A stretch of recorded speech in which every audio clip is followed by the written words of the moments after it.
Ow! Shit. Hi! Welcome back!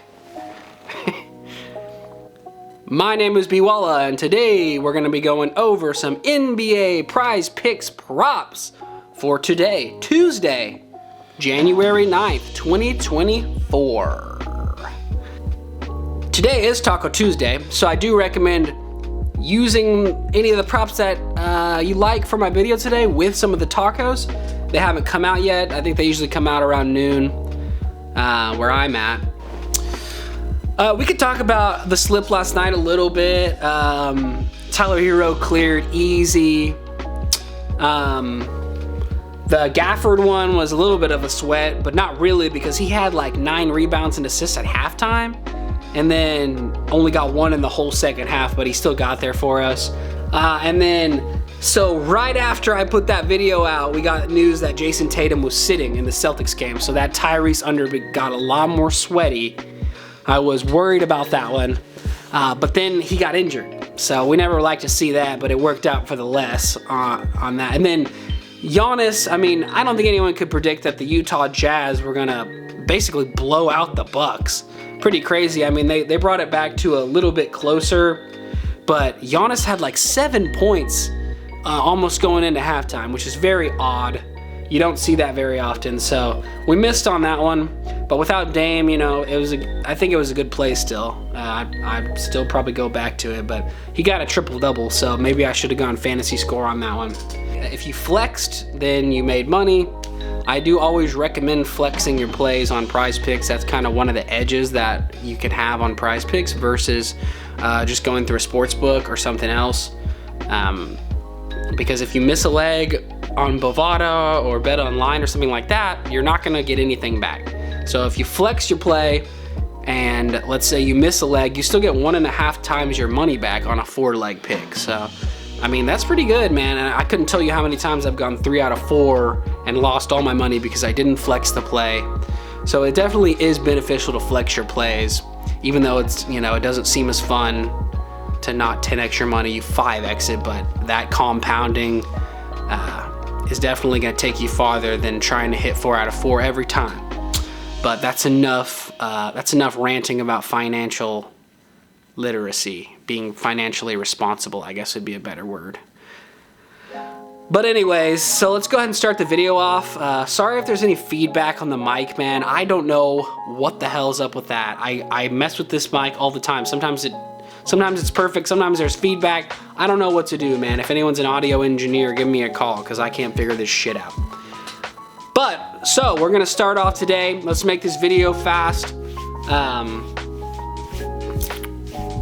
The first prop that we're gonna go into for our final 4 today is going to be Jalen Duren, more than 13.5 points.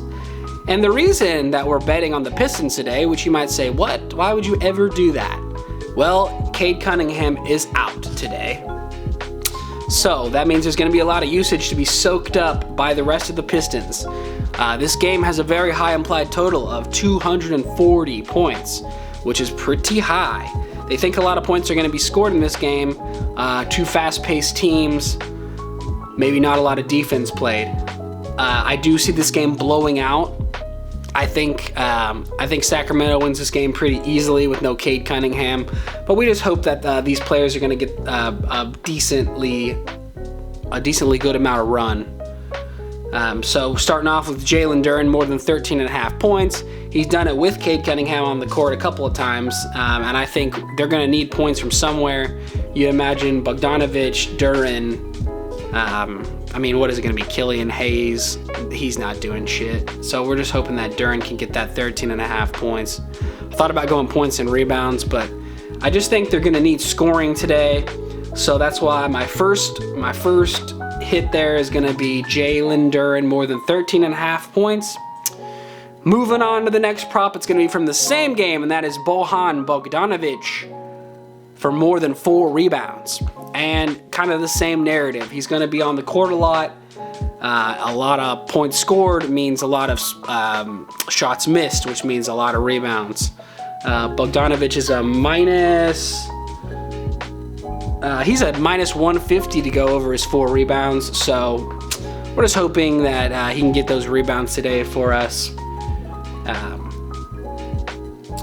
And that's our second spot there. Bojan Bogdanovic over 4 rebounds. Sportsbooks like it. We like it. We like the early games, so we can get those out of the way for the day. But moving on to some later games, our next prop is going to be Luka Doncic, less than 18 rebounds and assists. And this is probably the one that doesn't feel good the most. You never like going less on Luka. But Kyrie Irving is back, and he's taken up some of Luka's usage. Luka doesn't have to have the ball in his hands for the entire game anymore because Kyrie's there. He's going to be soaking up some of those assists and things like that. Luka really hasn't been hitting his rebounds recently, which is kind of interesting. They are favoring him to go over on the rebounds, but under on the assists.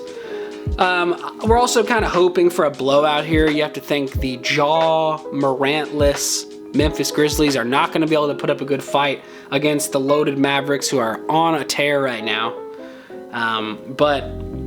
So yeah, I'm just thinking Luka Doncic under 18 rebounds and assists. He is plus 105 to go over right now, so the books like him to going under. He's only hit it 1 in the last 5. And so we're just going to kind of cross our fingers and hope on that one that it works out. But it makes sense. The books like it. Kyrie's back, so we're hoping less than 18 rebounds and assists from Luka Doncic. That's going to be third prop today. And on a similar note, our last prop is going to be Scottie Barnes, less than 14 rebounds and assists.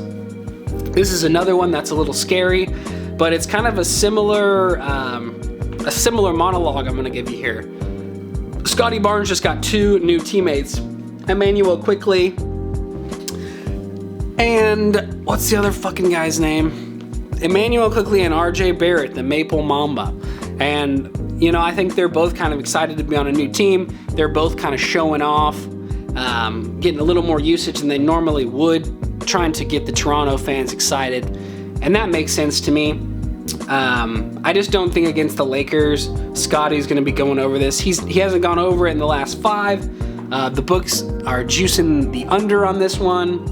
I don't like going less on Scottie. I was going over on Scottie for the whole first half of the season, but a little bit different team chemistry here.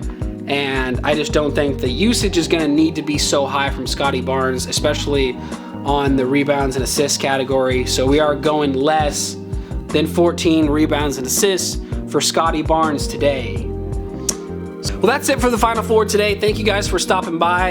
If you like the new format, like the video, comment below if I missed any plays that you think are locks for today. I'm always into hearing what the community has to say. It's Taco Tuesday, so wait for those tacos to come out and you can get a little bit of value in your bet slips today. Maybe you can throw a couple of these in to make some good pairs for the day. But yeah, thanks again for stopping by. Appreciate y'all watching the content. Like and subscribe for more. And comment below if you have any comments or suggestions or any props that I missed. But happy Tuesday, guys. Good luck, and hopefully we can get a streak going. My name is Biwala, and I am out. Goodbye.